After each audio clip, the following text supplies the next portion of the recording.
So ngayon nga mga pare ko at kami nakarating na ng Palayo. Kung makikita nyo, napakarami mga nagtitinda, palengking-palengke na ang datingan talaga dito.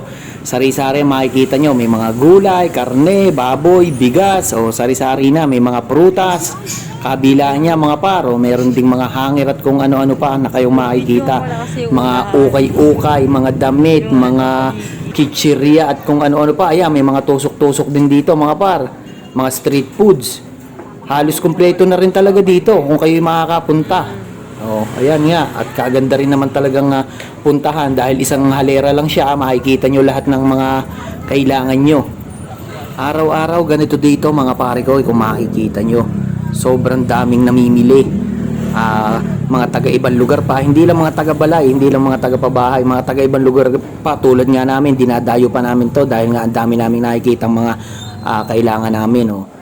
Bali dito nga muna kami sa area ng isdaan dahil papaulam nga namin to sa maggagawa bukas. So, kaya nakita namin to, diretso agad kami dito sa isdaan area hanggang doon nga sa may dulo, yun daming isda doon.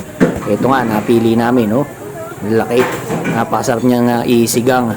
Tapos bumili nga rin muna kami ng ayan, pang merienda, fishball at kung ano-ano pa mga par.